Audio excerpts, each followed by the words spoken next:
Allô? Oui, bonsoir, cher mère. Oui, bonsoir éclaireur. Oui, comment ça? Bonsoir à toute la classe. Oui, Excusez-moi, j'ai la voix encore un peu oui, fatiguée. effectivement. Ça, c'est le voyage qui fait ça souvent. Oui, Oui. si, tout à Et fait. tout se passe bien Bonsoir avant? aussi, Oui. Claude. Ok. Merci pour son intervention, comme toujours, comme toujours, comme toujours. Mhm. Merci, cher Cyclone. Bonsoir, Madame Blanc. Bonsoir à tous nos Maoué et nos Chao. Bonsoir, Monsieur Blanc aussi. Ça fait 2 jours. Et Claude, vous-même, ça va, la famille, tout le monde va bien autour de vous? Oui, tout le monde va excellemment bien. Ok, Oui. merci. Aujourd'hui, c'était la En tout cas, rentrée. Aujourd'hui, c'était la rentrée chez nous ici. c'était quoi? La rentrée scolaire.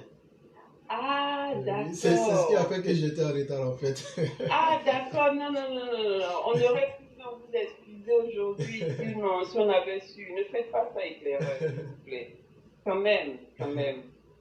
Bon, mais sinon, ne recommencez pas, s'il vous Il n'y plaît. a pas de problème. En tout cas, merci beaucoup. Merci pour votre temps. Merci pour tout votre engagement et toute votre bonté. Merci à vous, éclaireur. Merci beaucoup. En éclaireur, je veux juste intervenir ce soir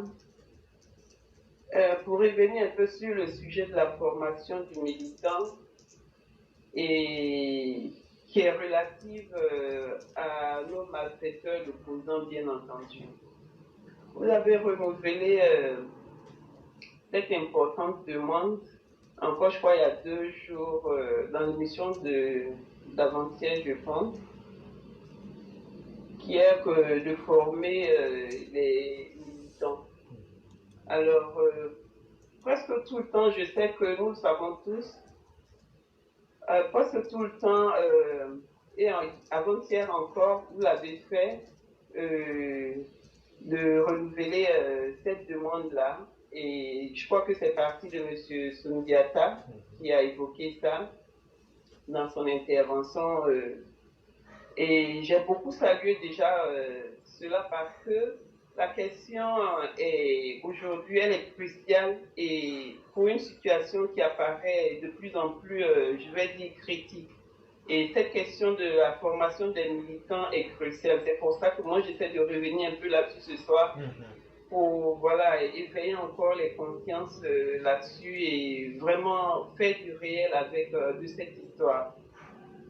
Euh, pour cela, je dis, bon, qui sont ces militants? Les militants dont on parle, dont on demande la formation, qui sont-ils? Ces militants, ils sont pas quelconques.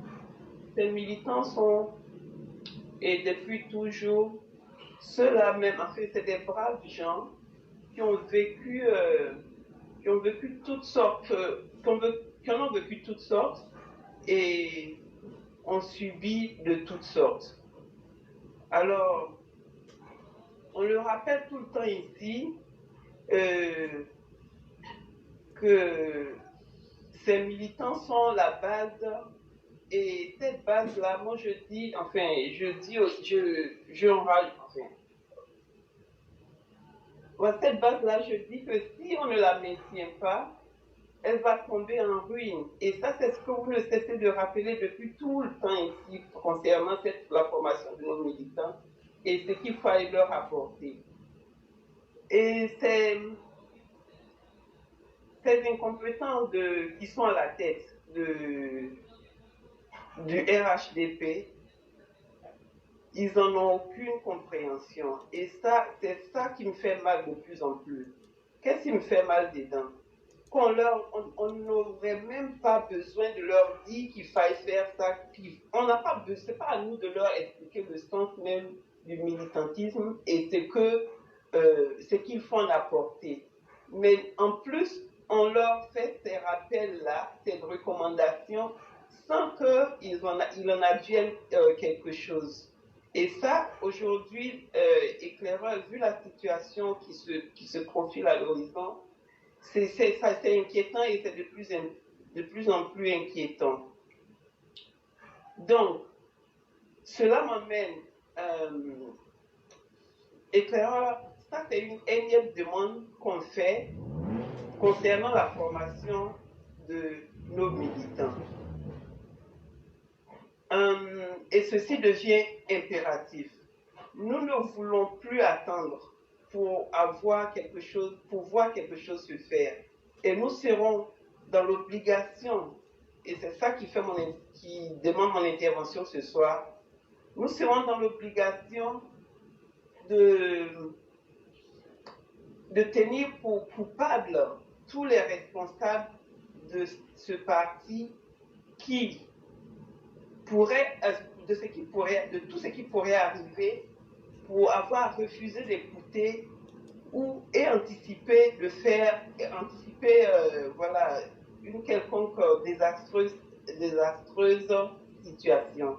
Alors, si je dois le redire, nous allons tenir pour responsables nous allons tenir pour coupables tous les responsables de ce parti qui refusent d'écouter la recommandation qu'on leur fait. Et laquelle recommandation on leur fait? Celle de la formation et du maintien de militants de base. Ils ne vont pas y échapper s'il se passait quelque chose, voilà, tout ce que chacun de nous craint. Donc, c'est une anticipation qu'on fait. Et c'est de la prévention aussi en même temps. Vous êtes nommés, là je m'adresse à nos cadres, enfin à ces responsables de parti, vous êtes nommés pour exercer. Vous avez l'obligation d'assumer votre rôle à satisfaction, s'il vous plaît. S'il vous plaît, s'il vous plaît, faites ce que vous avez à faire et faites le bien pour le bien de tous et pour l'intérêt de tous. Et Clara, vous serez d'accord avec moi si je dis que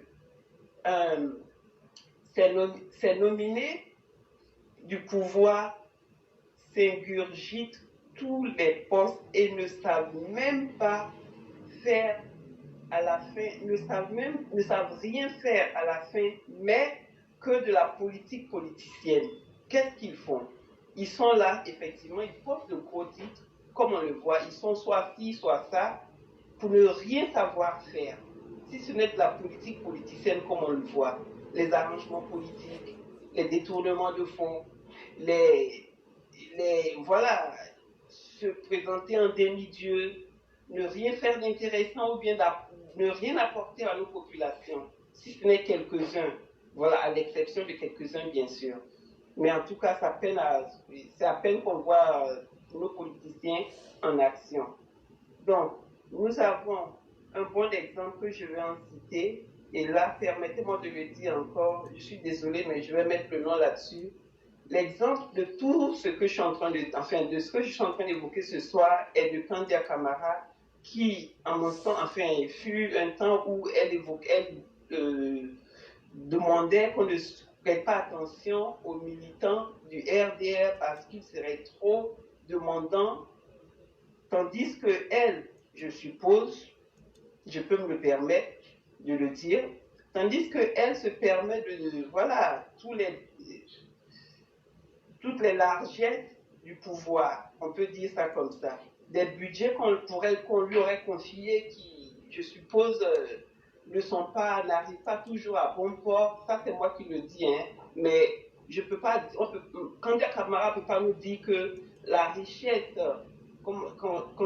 sa richesse économique aujourd'hui, parce que ce n'est pas toute richesse qu'elle a, la richesse économique qu'elle possède aujourd'hui n'est que son salaire. Je suis désolée, mais voilà, c'est une dénonciation et je ne peux pas m'empêcher de le dire.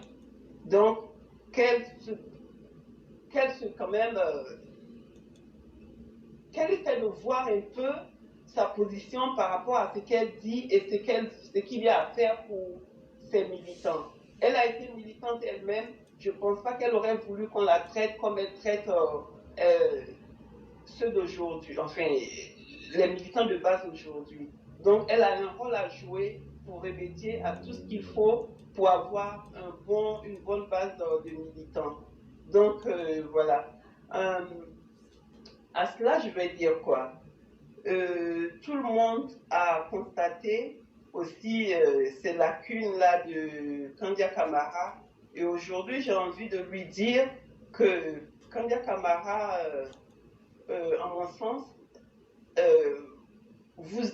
franchement, vous êtes bien qu'un rôle de militante et pas en gouvernance. Parce qu'en gouvernance, franchement, je ne pense pas qu'il y ait grande chose qu'on puisse retenir de vous. Et ça, c'est assez malencontreux. Donc pour cela, je grogne un peu sur vous ce soir pour dire que vos propos, comme qui fait du mépris des militants, il faut réparer ça, il faut apporter une réelle réparation pour ces militants qui aujourd'hui ont besoin quand même d'une force pour faire barrière à toute éventuelle euh, menace qu'on pourrait subir. Vous avez, vous avez aujourd'hui la responsabilité de revenir sur ce que vous avez dit, le mépris que vous avez adressé à l'encontre de vos militants. Il faut pouvoir réparer ça et ramener les choses dans le bon ordre. Et c'est sur cela quand même que je voulais m'arrêter et dire qu'il faille aussi, voilà, ce que je voulais dire, autant les militants ont besoin de formation, quand on entend les propos de Mme Kanya Kamara, ou bien ou même les comportements, le comportement de tous ces, voilà, ces responsables du parti, je pense qu'eux-mêmes ont plus besoin de formation que le militant de base. Parce que c'est si eux, ils sont bien formés, que le militant de base pourrait aussi en profiter. Mais du fait que les militants de base soient traités comme ils le disent, enfin comme ils le veulent, ils sont méprisés comme ils le veulent, je pense que ça relève aussi du fait que les responsables même du parti ont besoin de vraie formation pour que tout se passe, en fait, pour que ça aille bien pour tout le monde. Et c'est sur ça que je vais définitivement euh, passer l'antenne aux prochains intervenants, s'il vous plaît. Et je vous dis bonne émission et bonne soirée à tous. Merci beaucoup, cher maire. Et effectivement, ce que vous avez posé comme problématique a tout son sens, surtout lorsque nous sommes en politique et que nous sommes en train de chercher à construire une nation. Puisque l'idéal dans ce monde, on ne peut pas l'atteindre. Mais pourquoi même c'est important de faire la politique? Il faut qu'on le rappelle aux uns aux autres. Chers parents, la politique là, elle porte sur les actions, l'équilibre et le développement interne comme externe dans la société. Interne, comme ce qu'Alassane fait, on voit, on place les choses, on fait tout va bien, les gens se sentent bien. Mais en externe, par exemple, la politique étrangère, il faut pouvoir donner une bonne image de soi, de son pays. Et donc, c'est tout un ensemble. Mais ce qui est le plus intéressant, on va se baser à un niveau inférieur qui est la politique interne. Quand un politicien vient et qu'il pratique une politique qui n'arrange personne, vous voyez que ce pays-là devient un pays de désordre. Cette terre-là, tout le monde a envie de fuir pour quitter dedans. Donc, en un mot, que vous le vouliez, que vous ne le voulez pas, la politique, là, c'est quelque chose, là, ça sera fait. Si toi, tu dis que tu ne fais pas politique, ce n'est pas grave. Mais c'est que, en disant ça, tu laisses les autres décider à ta place. Mais est-ce qu'en faisant la politique, ta voix pourra être entendue? Oui. Est-ce que tu pourras être un décideur? Dans le meilleur des cas, je peux dire non. Mais comment je peux faire entendre ma voix? C'est là qu'il faut devenir militant. Cher, mais je ne sais pas si vous voyez le lien que je suis en train de faire. Tout à fait. Pourquoi? Qu'est-ce que la politique? Comment il faut la faire? Et comment s'engager pour que ta voix soit entendue? Et donc, si tu constates l'importance de la politique et donc la nécessité de la faire, est-ce que tu seras député parce que tu dis, bon, moi j'aime ça, donc je vais... Non. Est-ce que tu seras président? Non. Est-ce que tu vas être un décideur? Non. Mais tu peux devenir influent comment? En étant militant. Parce que quand tu es militant d'un appareil politique, même si tu es sympathisant, tu peux donner de la voix, mais quand tu es encore militant, ça t'ouvre encore plusieurs perspectives. Parce que tu seras obligé de t'inscrire et d'être dans une commune, d'être dans une vision pour atteindre un objectif d'une société comme tu le veux. Et donc, quand on est militant, il faut qu'on enlève dans la tête de nos citoyens qu'un militant, c'est seulement un électeur, celui qui vote. Voilà le rôle d'un militant. C'est faux. Ça fait partie du rôle d'un militant. Mais ce n'est pas le rôle fondamental d'un militant. Un militant, ça aide aussi la formation politique en termes d'idées, en termes de propositions d'idées, mais ça aide aussi à désigner les candidats qui vont représenter le dit parti pendant les élections. Si on est dans un vrai parti sérieux et que les militants sont bien formés et que les militants comprennent les objectifs du parti et les besoins du pays, lors des primaires, on appelle les militants, on leur demande là, selon vous, quels sont ceux qui sont les meilleures cartes pour nous? On fait des élections en primaire et les militants votent sans a priori ceux qui peuvent réellement faire sortir leurs aspirations et les matérialiser pendant des élections dans les pays. Et tout à fait. Et donc, la problématique que vous posez, maintenant, dans un parti, on ne forme pas les militants. Mais c'est le contraire que vous allez avoir. Vous allez certes avoir un nombre de personnes, mais qui n'ont aucune formation, qui n'ont même souvent même pas d'information. Parce que le minimum de la formation, c'est d'abord l'information. Mais aujourd'hui, là, est-ce que le RHDP a une cellule d'information? Parce qu'il y a la communication officielle d'un pays, il y a la communication d'un parti, et il y a la communication générale. La communication générale, là, ça c'est ce qu'on appelle Radio Trècheville.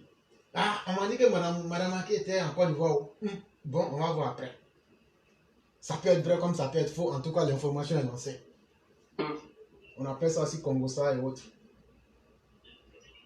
L'information officielle, elle se base sur les données officielles pour donner une information. Souvent même, là, toi-même, tu lis, tu te dis, ok.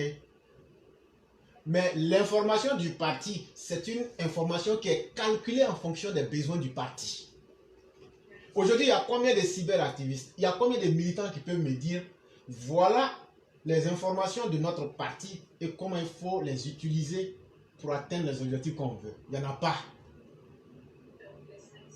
Et ça, ce n'est pas bon. Et ça, c'est le premier élément défaillant même dans le RHDP, puisque c'est ce cas spécifique-là que nous prenons aujourd'hui. Et c'est au nom de ce manque de formation politique que si vous n'avez pas de militants qui peuvent être capables de désigner des représentants dans les élections en interne ou dans les primaires, ça veut aussi dire que vous n'avez pas de leader, vous n'avez pas de cadre, c'est ce que ça veut dire. Et pourquoi ça veut dire cela? Parce que eux-mêmes n'ayant pas eu cette formation-là, parce que beaucoup sont dans la politique, soit par nécessité, parce que hier ils se souviennent de ce qui s'est passé, ils ne veulent plus que ça revienne. C'est une bonne chose. D'autres y sont par passion, mais d'autres y sont par envie ou l'appât du gain. Et donc dans ce temps, justement, et donc dans cet environnement, qu'est-ce qu'on retrouve? On retrouve chacun avec son intention. On forme un groupement de personnes. Et puisque ceux aujourd'hui qui se disent cadres ou bien qui se disent les leaders du parti n'ont eux-mêmes jamais eu une formation de militant ou encore une formation politique, vous les retrouvez, ils ont de grands titres, mais en réalité, il n'y a aucune substance là-dedans. C'est ça aussi qui est le problème en fait. Parce que si ces gens avaient suivi les choses comme nous le disions là, où il y a une vision claire et où on sait amener les choses là où il faut, ces gens ne se seraient pas permis de manquer de respect aux militants ou bien même de cracher sur le militant. On n'est pas militant par esclavage. On est militant par idéal. Et dans cet idéal-là, c'est pour en arriver à la construction d'une société juste. Un parti qui n'a pas de militant fort n'a pas de président fort. Un parti qui n'a pas de militant informé, c'est que c'est le chef du parti lui-même qui est mal informé. Et donc, en des termes simples, si aujourd'hui, nous ne formons pas nos militants, que les militants ne savent pas où se renseigner, les militants ne sont pas structurés politiquement, ça veut dire que Alassane Ouattara même là, c'est un château, mais la fondation c'est en sable.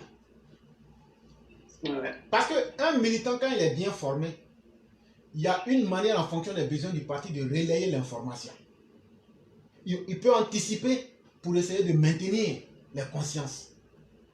Malheureusement, quand tout ça c'est pas fait, les gens viennent en politique, en Côte d'Ivoire, dans le cas spécifique de la Côte d'Ivoire, plus par l'appât du gain que par conviction véritable et par aspiration à une société plus juste. Alors que les deux derniers que je viens de citer, je rentre dedans parce que je crois. Ou même je rentre dedans parce que je veux voir mon plan de rêve se réaliser pour la société. Quand tu viens en politique pour ça, là, toi, tu ne vas pas courir derrière poste. Parce qu'une fois que déjà, on a fini de casser la dictature de Laurent Gbagbo, ou on a fini de casser l'ANC, c'est déjà une victoire historique. Mais quand on prend par exemple le manque de formation, je vais vous donner un exemple palpable, qui est monsieur le président de l'UDPCI.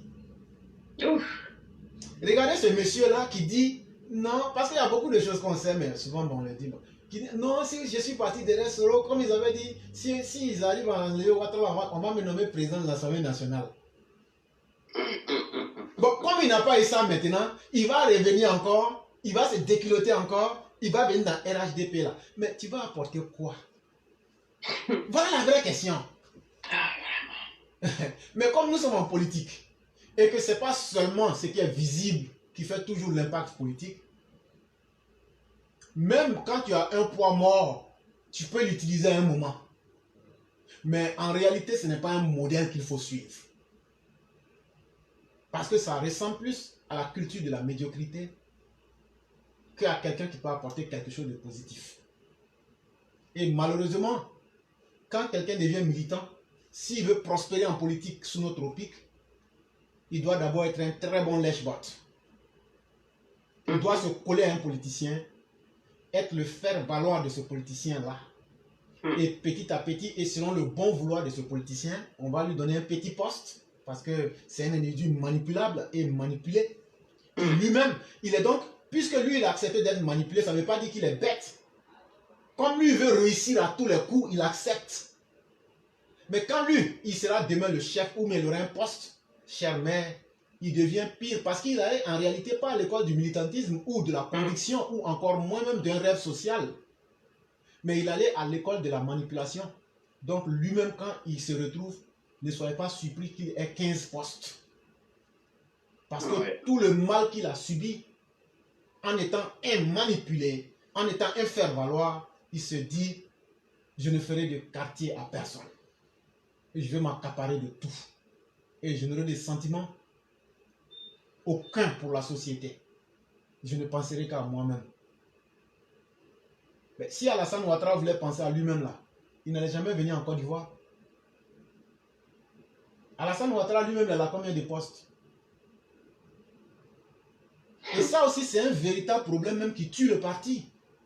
Quand on retrouve dans un parti quelqu'un qui a eu 5 postes, mais ça veut dire que c'est un parti même qui n'est pas dans le sens même de se rendre plus autonome et plus efficace.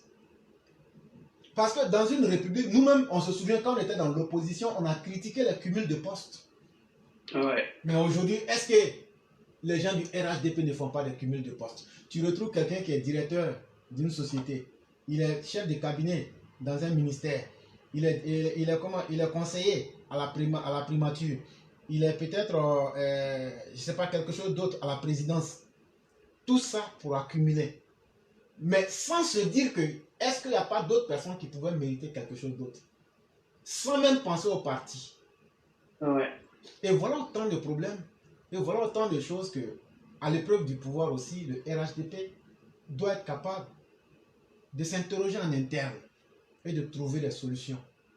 On ne dit pas que tout peut être réussi en un clin d'œil. Mais on dit que si nous formons les militants, si nous voulons vraiment durer au pouvoir, plus on va critiquer nos faiblesses et plus on va essayer de trouver des solutions.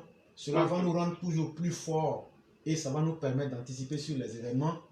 C'est dans cette dynamique-là que le cas que vous évoquez est très important parce qu'il faut que les uns et les autres y réfléchissent pour ne pas être pris au piège même de leur propre satisfaction.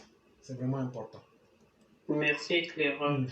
Pour la question de la formation, pour moi, c'est la pièce maîtresse de nos dirigeants eux-mêmes, la tête enfin, les têtes du parti. Mhm. Vous ne trouvez pas qu'est-ce qu'on devrait faire pour vraiment mettre ça en place? Parce que moi, je pense quand même que c'est un aspect assez crucial de la chose, quoi. Vous ne pensez pas? Euh, je ne comprends pas bien, soit par un changement ou bien même par une transformation. Oui, par une transformation. Oui, Mais c'est aussi, ce je que pense qu'il faut les envoyer en formation même. oui, Vraiment. c'est ce que le président a déjà fait. En tout cas, en faisant la restructuration, il a mis les gens en qui il avait confiance, qui ont une certaine ancienneté sur le terrain politique, mais en toile de fond, est-ce que l'ancienneté justifie toujours les acquis, Efficacité. l'efficacité et en termes d'acquis? Pas forcément. Non. Quelqu'un qui double une classe 5 fois, il est le plus ancien quand les nouveaux viennent, mais ça ne veut pas dire qu'il est le plus intelligent. Non. Et c'est ça. Et c'est ce que j'ai critiqué en toile de fond pour dire que quand Alassane Ouattara est venu, et qu'à partir de 93, Bédié va mettre l'ivoirité pour empêcher Alassane Ouattara d'être candidat, il faut le reconnaître. Il faut le dire la vérité. Alassane étant du Nord, beaucoup de vos parents du Nord se sont sentis frustrés et ils se sont dit, comme c'est comme ça, on va se coaliser avec Alassane Ouattara pour mener ce combat. Ça ne fait pas de vous des gens qui devraient avoir honte. Parce que quand on attaque quelqu'un sur le faux, si toi tu t'assois pour regarder là, le jour que ton tour arrive là, tu deviens doublement victime parce que le bourreau va dire, mais l'autre jour j'ai martyrisé l'autre, mais toi tu t'es pas plaint. Pourquoi quand je te viole, tu cries? C'était une très bonne chose que d'avoir aidé Alassane Ouattara. Et quand je prends des messieurs comme les Zemmour, les Amadou Gouin et autres,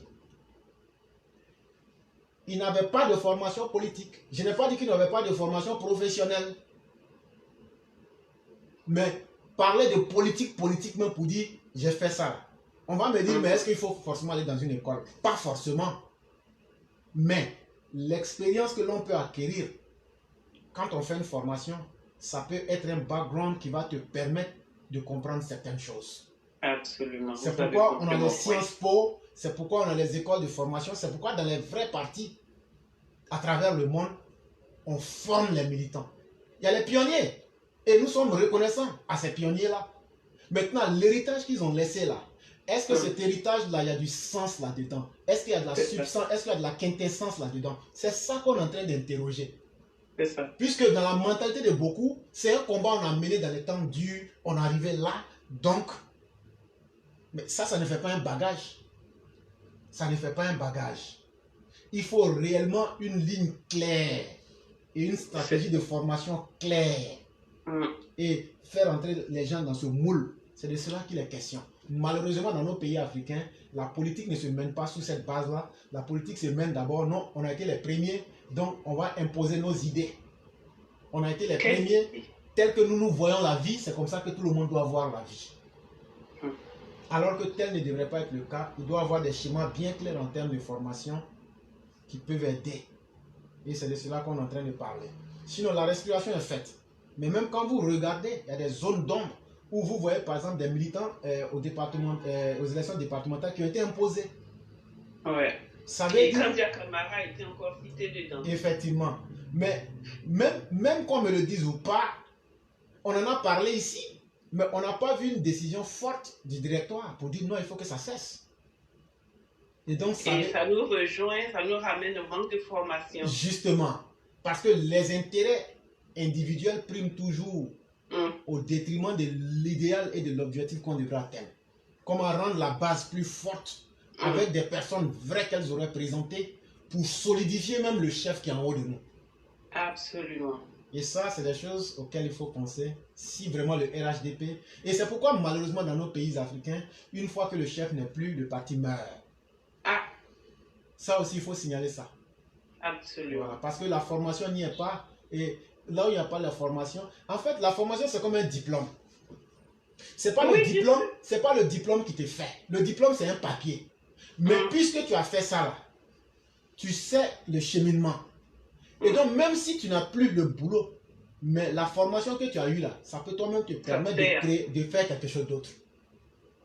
Mais dans nos pays africains, voyez-vous, tellement on n'a pas de champ de formation en termes de stratégie politique, une fois que le chef meurt, ou bien que le mentor de quelqu'un meurt, eux, c'est fini pour eux, eux, ils tombent. Parce que eux, ils étaient liés à quelqu'un. Bon, ceux qui se disent cadre actuellement, eux sont liés à Ouattara. Le jour que Ouattara ne sera plus là, ils vont se lier à qui? Donc tout tombe. Et le militant lambda que nous sommes, ça tombe. C'est là où j'ai parlé de ruine tout à l'heure. Effectivement. Ah, ça fait mal, éclaireur. J'espère que le développement du sujet que vous avez fait ce soir va donner des idées, va toucher les consciences et les bonnes âmes, les bonnes foi, pour ne serait-ce qu'au moins commencer quelque chose dans cette direction-là, parce que au finish, il faut qu'on puisse léguer quelque chose à nos enfants. Effectivement. Parce que comme ça, ce qu'on est en train de faire, c'est la pagaille qu'on est en train de léguer à nos enfants. C'est vraiment ça qu'on veut. C'est la pagaille que nous sommes en train de léguer à nos enfants quand on manque de bon sens pour faire les choses. Et le manque de bon sens, franchement, il est répandu en Côte d'Ivoire. Merci, éclaireur. Bonne émission à tous. Merci beaucoup, Charmaine, et vous passez une excellente soirée. Merci.